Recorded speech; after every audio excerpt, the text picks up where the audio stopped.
guys, we're back at it with the interviews again. It's been a while, and this time we're here with Kial from MSRY. Yeah, how's it going, man? You good? Going good, man. So, I don't know how far you're into the tour now. It's a third day of tour at the moment. Third day, yeah. We're at the shed in Leicester, by the way, in the little green room. Big up, first time being here. We're super excited to play here, man. Really, really are. Yeah, I'm stoked to see you, because the last time I caught you, as I said, spoke about it earlier. Yeah. It was Black Coast in Birmingham, subside, and you, broke your leg. First day of tour, broke your leg, was it? Yeah, first day of tour. Within the first 30 seconds of the first song, I managed to absolutely stack it over the front monitor and I tore all the muscles in the bottom of my foot. You were pretty cast. Up, as I remember. Yeah, because we did it, and I was just like, oh, it's probably just sprained or something like that. I'm used to injuring myself all the goddamn time on these stages. Head off to Birmingham, stay at TJ from Life Tight's house because we're really good friends with him anyway. Yeah. Another name drop, TJ. We're staying with him tonight as well. There you go. And literally all the way through the night, I was just like, really hurts. I don't know what the hell I've done to it. Got hobbled over to A&E in the morning. They're just like, yeah, you've torn all of the muscles off the bottom of your foot. How are you still walking? Tour. Adrenaline. So yeah, I had to cast up for the rest of the tour as well, man. Then having to go back to work afterwards was a bit of a bitch. Yeah, I just remember because it was back when you were a three-piece as well. So obviously you had your drummer, your guitarist, and you in the corner just literally sat like. Yeah, pretty much like I am right now. Just. I thought it was amazing. You still had that energy though. I could really tell you wanted to fucking. Oh yeah, I wanted to take off that cast, fling it into the crowd, and be like, I don't need that bitch anymore. But I did need it. Well, the reason you're on this tour at the moment as well is because it's the next cycle of your latest release. Yeah, so we've got to talk about it. We've got to plug it. Yeah, we've got to plug that. Despite how much I've talked about it in the last month and a half, man, it's been a never-ending cycle of just repeating the same old little press blurbs over and over again. But it works. I'll try not to get too generic on you with it then. Oh, come on, hit me with generic. It's easy. But one thing I did want to ask, just as far as releasing an EP goes, because obviously you had two prior. Yeah. The lost one, I can't remember the first. Safety First. No, the first one was the self-titled one, MSRY. Yeah. Then after that was Safety First, and this one is Lost. Bullshit. For this release though. Yeah. Why another EP and not an album though? This one's the longest out of the. Yeah, I think there's 6 tracks on there. Yeah. Compared to 4 or 5, whatever it was. Yeah, and it manages to clip over, I think, 20 minutes finally. Yeah. I finally made it. I don't know, it was just a mutual decision through the band. As you said, we were a 3-piece for about 2 years. Yeah. And then we got Harvey and we were just like, well, he's got a lot of great ideas, but we want to release something that's more about a collective of all 4 of us and how we're feeling, rather than having to wait it out and then do another 6 songs and then waiting 2.5 years to really get out another CD when we're still picking up steam from the last CD. Yeah. And we just wanted to keep it going and going and going, getting fresh new music into people's heads and kind of keeping eyes and attention on us while we do it. Obviously, like you just said as well, you got a new edition. I say new. There is new, newer, yeah. Newer, I guess. Yeah, it's been about for almost a year now. So why the decision to get a 4th man in? We just heard it from everyone. They were just like, you know what, backing tracks are cool, We need bass. But he adds another layer of thickness just underneath on that sound. When he lays down a massive fucking low bass riff, you feel it. And it's the tone. Yeah, it's something we missed. Don't get me wrong, it was really cool being a 3-piece. It worked out really well at the start for us. Yeah. And we couldn't find a decent bass player as well, which was always the thing. We always wanted a bassist, but we could never find a really, really good one. And then Harvey just showed up and we were mad. Yeah, I guess it's more. Would you say it's more for the live purposes then, rather than the recording? Because obviously, if you're there recording, you can have whatever you want in there and have the record signed. I think, to be fair, it works on both because we've got Harvey coming in new. Yeah. He's fresh. He's got all of these ideas. He's got new musical aspects. He's a multi-instrumentalist as well. Yeah. And he just brings so much variety, so many new, bright ideas that we wouldn't have thought of into the studio with us. Yeah. And obviously, live is having a live bassist is always going to be better than having a backing. It just sounds like the it music sounds more full, meaty, doesn't it? Yeah. So it works on both levels. It's not like we didn't want to get a bassist for live because we could do everything in recording. Yeah. And we didn't want to get a recording bassist then have nobody live. It's like it works out on both levels for us having a bassist. You might as well be part of the band. You might as well be on this journey, ride, whatever, with us. You know. Yeah, just vibing with us, man. Yeah. Love that term, vibing. How much? So, I think you announced it like in either in January or February this year. So, how much of like collectively, as far as writing Lost goes, was he involved as well, or did you already have tracks like? We already had a couple of tracks down, but it's one of those things where now that we have an actual bass player, like we can look over the tracks, he can listen to them, he can add his own little flares here. If there are things that he thinks that are a little bit either like not right that we hadn't heard before, because none of us are bass players, we're just like failed guitarists at the end of the day, and we can play a bass because of it. But yeah, he helps write a fair majority of the Lost EP, so big kudos to him for doing it. And as far as you goes for like lyrics and that, is there much difference to the way you took like writing like this one compared to the other EPs? That's another thing though, isn't it? It's the last EPs that we had. The first one was very much we're new, we're fresh, we're angry. Here are songs that like they mean something to us, but it's probably not the best representation that you ever get to hear of us.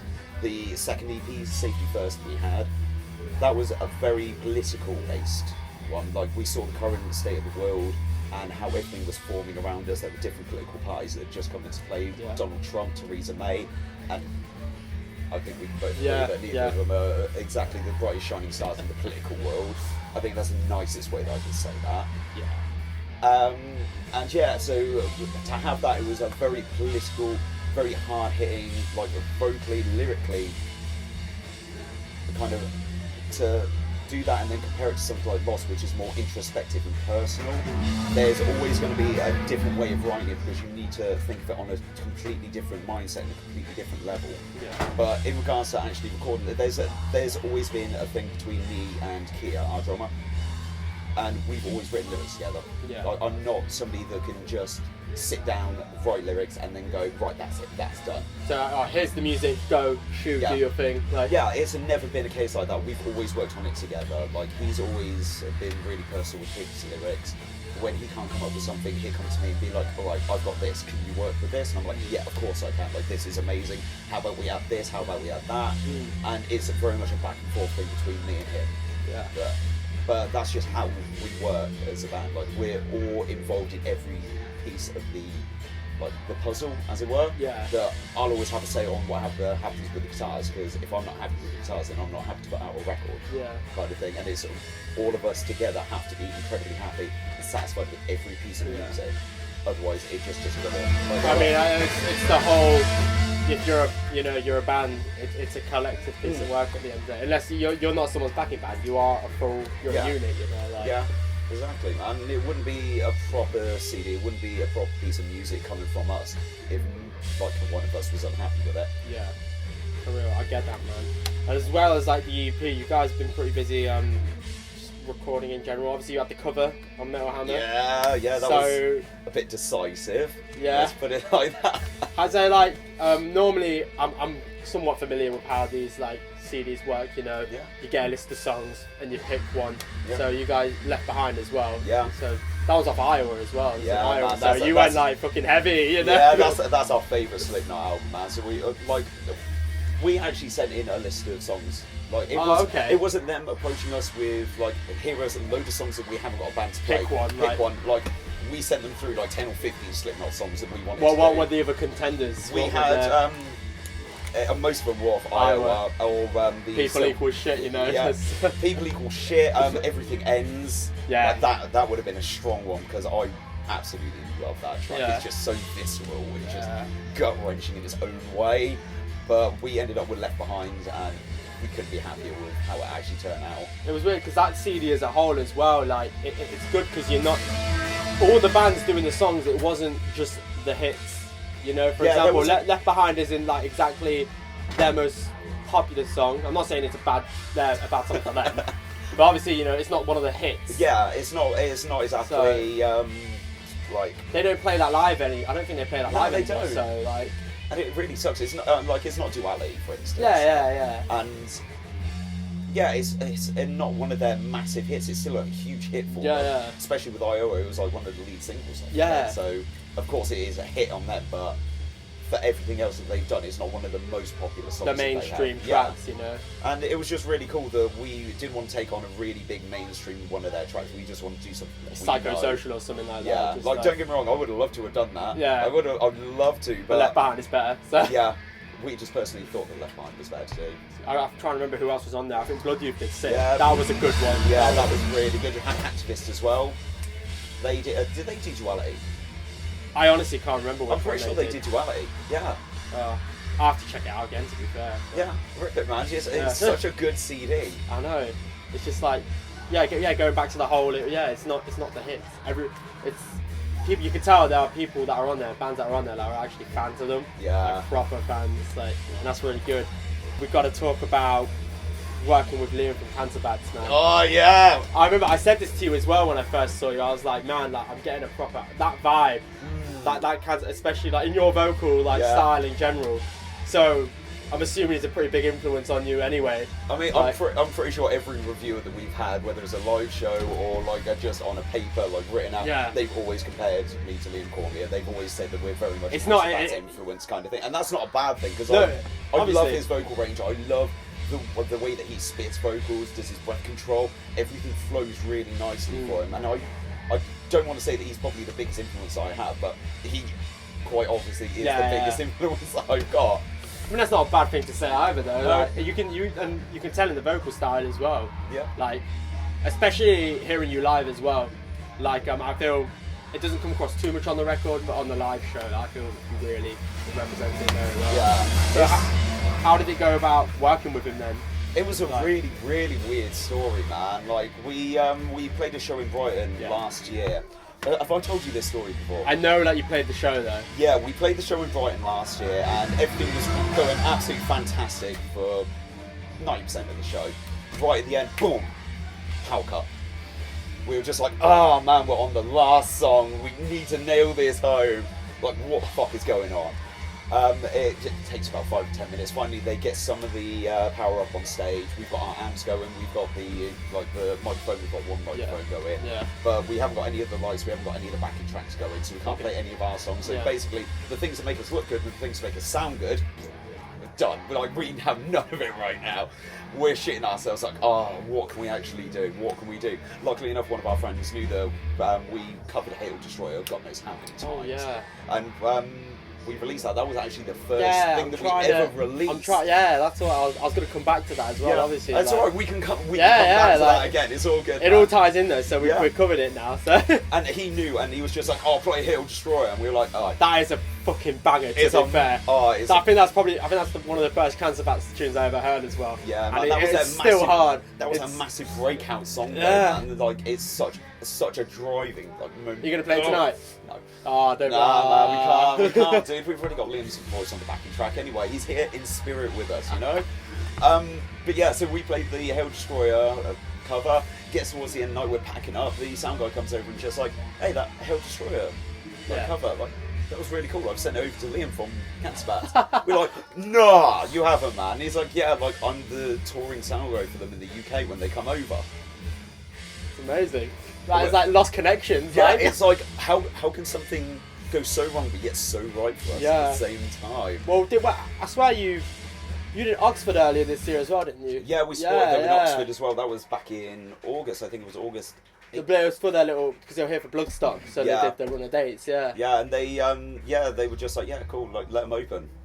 And you know, Liam got on stage with us as well. I saw the live video as well. That was the first performance that we ever did of that song as well. So to actually have Liam on stage, that was really special. Really off, that made my night. That's probably a bucket list thing you'd never thought was on there anyway. Oh yeah, man! Like don't get me wrong, I've got a bucket list full of bucket lists that I'm going to go through in my life, but that's like one of the top ones to tick off, man.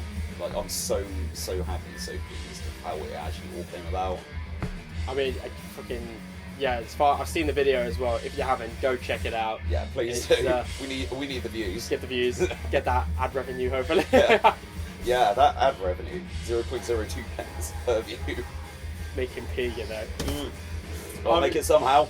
I mean, this year for you guys has probably been your best year yet, probably in terms of just some of the things you've done. Yeah, and, like, man. Yeah, we're just talking through all the stuff we're talking through now, like. Yeah, we're only just kind of like scratching the surface of what we've actually been on. Like, obviously, what other?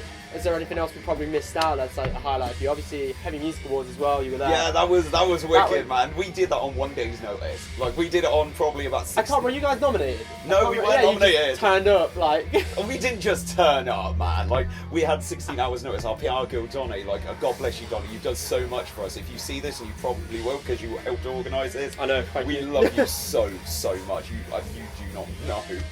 I want to get that as a gift as well, so I can send that over to her straight away, please. You, Donnie. You. She was just like, hey guys, we need somebody to represent us at the Heavy Music Awards. Which one of you wants to go? And like, can I go, please? Yeah, please? 3 of us was just within 30 seconds. We were just like, we will be there. We will be there, suited and booted on the red carpet. And you were, to be fair. Yeah, we all suited up. We all got booted up. Charlie went overboard like he always does. Did you see his suit? I did silver actually. Line, yeah, the gold line. He was ridiculous. flashy, you know. Do you know what was even funnier about that though? That we went around for the little interview circuit. Yeah. Doing all the interviews, and we noticed the person behind us was Liam Cornier from Cancer. So they were asking us about Liam Cornier. Like, did you say my name? Did you? Yeah. 5 minutes before he was supposed to go on there, we were just like, yeah, ask him about us, please. Please, more PR, please. Yeah. So you did some track with that band. What are they called again? Who are those guys? Yeah, I've done loads of tracks with bands, man. Yeah, I love those guys. Yeah, totally. But obviously, anything else that we, like I said, that we missed it's that are highlights for you guys this year? A lot of it has just been about touring, like just getting out there, like finding venues that we've gone to before, like 2 or 3 times, like only 2 or 3 people have turned up. Yeah, you guys are properly like doing the whole punk rock, just play as much as we can. Yeah, man, that's the thing. I've always had this mentality, and the rest of the guys have always had the mentality as well. I don't want to just say it's me, because it is everyone. We go to a venue, we play it once and be like, you know what? Whether there's 4 or 5 people in this place, we're going to go schizo, we're going to go mental, we're going to make sure they remember us. Yeah. Like, if they don't remember anything else on this night, they will remember witnessing us and being like, what the fuck has just happened? And then the next time that we come to that venue, they'll be like, those guys were weird, fantastic, and I loved them. And they're going to drag a couple of friends along. And then, I saw this band the other night. Yeah, exactly. And then we do exactly the same. We won't do exactly the same, but we do something of the same variety. That's the whole cycle, though. Like that's how like you actually build a little fan base in that way. Yeah. Just word of mouth. That's the one sort of. You could put so many like ads or whatever. People. Yeah, you could sponsor it on Facebook for like £200-300 for whatever fucking reason you want. But like they're just gonna scroll. You're just gonna scroll past it at the end of the day. Yeah, it's the whole. I think the whole. Yeah, nothing can really beat live music. As cliche as it sounds, like you see a band live, you're more likely to fall in love with them live than you do with the record. Definitely. Like countless bands I've like seen live, and I'm just like, that was amazing. I like you on Facebook straight away. Whatever. Hit you up on Spotify and everything, and actually jam out to their songs. Yeah. Like, actually, you know what? I didn't catch this one live, but this one is an absolute bop. Banger, you know. Yeah. But obviously, thank you for talking with us. Is there anything you're allowed to reveal for next year that you've got coming up? No. Do you have things coming up? Yeah, we got things coming up. There's always things in the pipeline, man, but I've got to do that thing of you gotta wait and see, man. You know, check us out. Yeah. Check us out on Facebook. Keep an eye on the Twitter, on Insta. You know, all that stuff. Yeah, we're on TikTok. Come give us a fucking follow. Oh yeah, we need to get on that TikTok hype. I hear there's a lot of money in that to be made. And there's a little bit of money to be made. Just a bit. Yeah. I'm gonna have to get on that stuff, man. But thank you for talking with us anyway. No, thank you very much for having me here. Plug shit to the camera. Now's your time. Tell people what you might have coming up. The EP, obviously, all that. You know. Yeah. Well, when's this going to be going out? As soon as possible, really. As soon as possible. If it goes out while we're still on tour, we've got Birmingham tomorrow night, and then afterwards we got Bournemouth with the 500 Red Method. That's going to be an absolute sick show. After that, we're going to be at Luton, the Castle, and then on Sunday it's going to be London at the Unicorn. We're on with Tether at the moment. If you guys haven't checked those guys out, check them out as well. They're absolutely fantastic. And then on Monday we're actually playing in Banbury, playing at the HMV store. Oh yeah, doing it in store. Like, that's going to be a weird experience. Are they stocking your EP in there as well? Yeah, well hopefully they're going to stock it. Because they're doing the whole local bands thing now. Well, there's not going to be many CDs to stock after I'm done with all of it. I'm going to be crawling all over the jazz and country section, man. You know what I'm like. But yeah, our new EP Loss is out now. Check out the 2 singles, Guilt and Still Breaks My Heart, featuring Liam Cornier from Cancerfast, that you just heard us talk about. It's up on Spotify, iTunes, like all of the downloading, all the streaming sites. The regulars. Exactly. Whatever you are listening to things on, we've got it on there. Perfect. That's a good look. Yeah. Yeah, I've done this enough times, I think now. Yeah. Yeah, I'm getting used to it. Yeah. Do what he said. Check him out. Give him a like, follow on everything else. Give us a like and follow on everything else as well. We've got Facebook, Instagram, Twitter, the whole shabazz. And stay tuned for the next one. Bye.